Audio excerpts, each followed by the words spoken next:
I'm John Beaupre. And I'm John Dyer V. With NewsWrap, a summary of some of the news in or affecting LGBTQ communities around the world for the week ending September 28, 2019. A prominent queer activist in Singapore has filed a lawsuit challenging the city-state's ban on consensual sex between adult men. Dr. Roy Tan filed his case with the Singapore High Court on September 20th. The Attorney General is named as the defendant.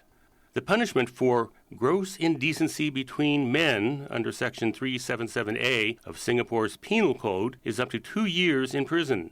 Dr. Tan's lawsuit argues that the archaic and discriminatory statute violates both Article 9 and Article 14 of Singapore's Constitution. Those are the guarantees of life and personal liberty and freedom of speech and expression. Singapore's Supreme Court upheld the legality of Section 377A in 2014. Tan hopes last year's overturning of a similar statute by India's High Court is a good omen for a pro-LGBTQ ruling this time. Defenders of Section 377A claim that the British colonial-era statute is essentially harmless because it's rarely enforced. Dr. Tan's lawsuit argues that by institutionalizing discrimination, it alienates gay men from having a sense of belonging and purposeful place in our society. The retired physician and LGBTQ activist was the leading organizer of Singapore's first Pink Dot Freedom to Love gathering in 2009. Attendance at the annual LGBTQ Pride event has grown exponentially ever since. The entire schedule of Beirut, Lebanon's planned 9-day LGBTQ Pride Festival has been suspended until further notice. It was set to kick off with a free concert on Saturday night, September 28th, at the well-known capital city venue, The Palace. Multiple threats against the organizers, attendees, and the venue itself forced the cancellation of the concert on September 26th. The organizers' statement said, religious institutions called for the cancellation of the concert, linking it to the promotion of same-sex marriage and associating it with debauchery and immorality. Lebanon is considered to be one of the region's more queer-tolerant countries. Same-gender sex was decriminalized in 2013. Still, there are no affirmative rights for LGBTQ people. One of the Beirut Pride organizers was arrested and temporarily detained last year, and a number of events were canceled then. This year, the team is regrouping to determine which of the other festival events might still be held. Organizers of LGBTQ Pride in the Jamaican resort city of Montego Bay announced on September 26 that their events would be canceled. They cited security concerns and the difficulty of finding a welcoming venue. Both Mayor Homer Davis and City Councilor Charles Sinclair expressed opposition to queer events being held at a government-owned cultural center. A statement from Montego Bay Pride charged that no other venue will rent to us at a reasonable rate. Organizers also claimed that the local police have advised that the hysteria whipped up against LGBT Jamaicans by the mayor and the councilor is so violent right now that the police can't provide security without extraordinary measures and expense.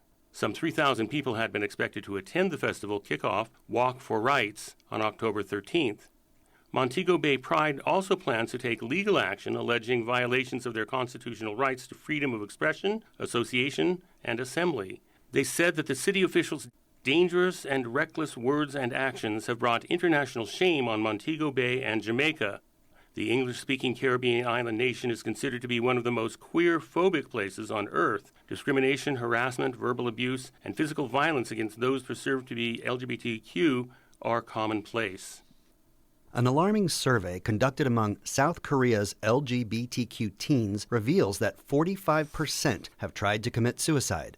More than half have attempted some kind of self-harm. Those shocking statistics prompted the LGBTQ advocacy group Chingusai to open an LGBTQ telephone helpline. Chingusai means between friends. Same-gender sex was declassified in South Korea as harmful and obscene in 2003. However, a recent nationwide survey found that almost 1 in 2 South Koreans don't want to live near or work with an LGBTQ person. Another poll found that 92% of LGBTQ people worry about becoming targets of a hate crime. The influential Protestant Christian community calls sexual and gender minorities unethical and abnormal. The depressing teen suicide survey is no surprise to Dr. Park Jae-wan. He works in a hospital by day and runs the Connecting Hearts helpline as a volunteer at night. Dr. Park told the BBC that young callers usually talk about feeling alienated, isolated, feeling like they are a burden to someone. Even though queer sex is no longer a crime, South Korea offers no legal protections for LGBTQ people. Dr. Park thinks that passing affirmative laws would be a good first step. We need to seriously think about how to embrace sexual minorities and think about what they need, he said. A gay couple who fled Russia out of fear that their 2 young sons would be taken away from them are seeking asylum in the U.S. Andrei Vaganov and Evgeny Yerofeyev were vacationing with their sons abroad when they got word that police had searched their home and their families' homes. They decided that it was no longer safe to return to Russia. Vaganov adopted Denis and Yuri as a single parent in 2010.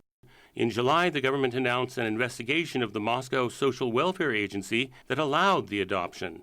Vaganov legally wed Yerofeyev in Denmark in 2016. Since Russia does not recognize their marriage, Yerofeyev has no legal relationship to the couple's children. No one has explained why the social workers are suddenly under investigation for criminal negligence after the family's happy and uneventful years together. The gay dads also face criminal charges under the 2013 law against so-called gay propaganda. Vaganov told German broadcaster Deutsche Welle that the law immediately turned us into criminals because of our sexual orientation. According to the Russian LGBTQ group Coming Out, Denis and Yuri have started school in the U.S. and are adjusting to their new home. According to former British Prime Minister David Cameron, Vladimir Putin is all about making babies. In his new memoir, For the Record, Cameron recounts an icy exchange with Putin about Russia's 2013 law banning the promotion of non-traditional sexual relations. Cameron writes that Putin bizarrely said that Russia's problem was a declining population and he needed men to marry women and have lots of children. Finally, 2 U.S. anti-queer hate groups have made news this week. Tony Perkins of the far-right Evangelical Family Research Council warned that Democrats were out to get their tax-exempt status. His urgent email to followers followed a decision by the U.S. House Ways and Means Committee that more than 60 so-called Christian groups should not enjoy such status. Committee Chair John Lewis said in a press release that, "I believe the federal government should not sponsor or support groups whose hatred seeks to divide us." The Family Research Council calls same-gender love unnatural and worse. In his call to arms, Perkins warned that if they succeed in making the Bible hate speech, they'll march onto America's churches and then to anyone with politically incorrect views. Pink News reports that several white supremacist and anti-Semitic groups were also among those named by the committee. And a federal judge ruled this week that the Florida-based Coral Ridge Ministries could be identified as a hate group by the Southern Poverty Law Center. Coral Ridge sued the civil rights organization in 2017. Amazon cited the designation to disqualify the ministries from getting donations, so Coral Ridge sued them, too. They claimed that they were recklessly labeled among similar pro-family groups that stand for traditional marriage and God's rules for marriage as haters. In response to the filing of the lawsuit in 2017, the Southern Poverty Law Center insisted that the fact that Coral Ridge claims its statements about the LGBT community are biblically based doesn't immunize it from criticism. We have a First Amendment right to express our opinions, just as Coral Ridge has a right to express its opinions. U.S. District Judge Myron Thompson carefully avoided weighing in on whether or not Coral Ridge is, in fact, a hate group. However, he did rule for the civil rights group's free speech right to label the ministries that way. The Law Center said in a press release this week that organizations on its hate group lists vilify others because of their race, religion, ethnicity, sexual orientation, or gender identity, prejudices that strike at the heart of our democratic values and fracture society along its most fragile fault lines. The statement also pointed out that the FBI uses similar criteria in its definition of a hate crime. That's NewsWrap, global queer news with attitude for the week ending September 28, 2019. Follow the news in your area and around the world. An informed community is a strong community. NewsWrap is written by Greg Gordon, edited by Lucia Chappell, produced by Brian DeShazer, recorded at the studios of KPFK Los Angeles, and brought to you by you.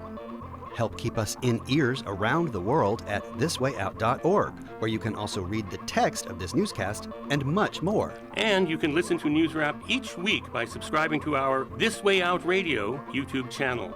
For This Way Out, I'm John Beaupre. And I'm John Dyer V.